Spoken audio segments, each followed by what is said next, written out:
Saya Ipin. Hai. Ini kisah kami berdua. Episod 3.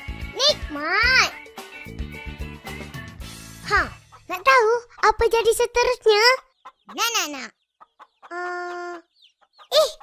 Apa jadi ya?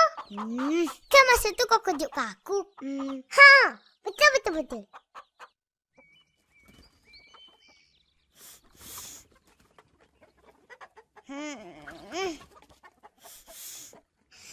Sedapnya bau. Pin, bangun.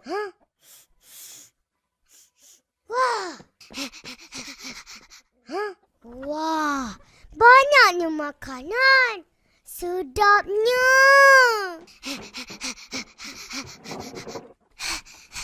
Opa, tak boleh makan ke, Opa? Boleh ke? Jangan sentuh.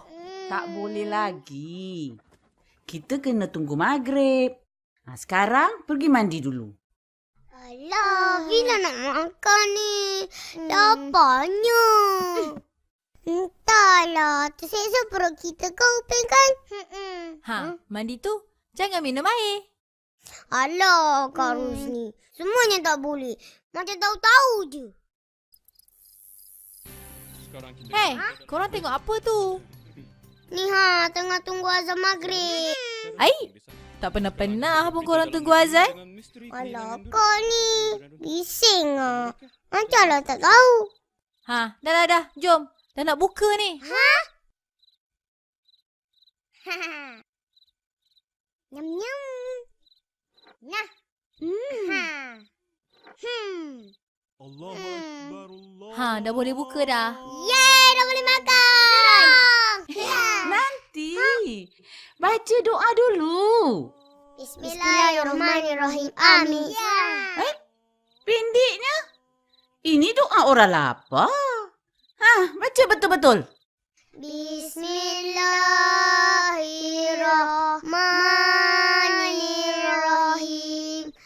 Allahumma laka sumtu wa bika amantu wa ala rizkika aftartu birahmatika ya arhamar rahimin. Amin.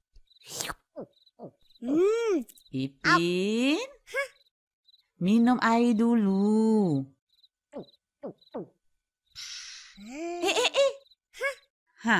Makan korma ni.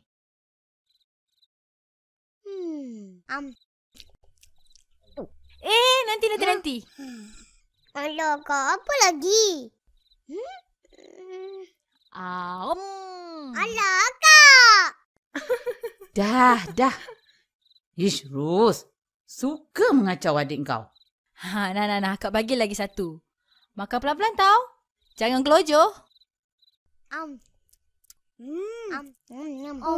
Sedapnya makan. Leganya dah habis puasa. Besok kena puasa lagi. Bukan 1 hari je ke? Bukan sayang. 1 bulan. Kalau macam ni, matilah. Opa nak siap sekarang. Nak ke surau sembahyang tarawih.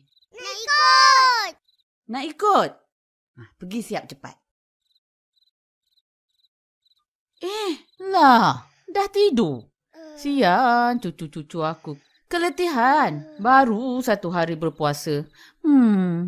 Tak apa. Opa pergilah. Biar harus jaga dia orang. Yelah. Opa pergi dulu ya. Assalamualaikum. Waalaikumsalam. Banyak betul kita orang makan malam tu. Sedap. Kan Ipin? Sedap. Itu baru hari pertama kita orang puasa.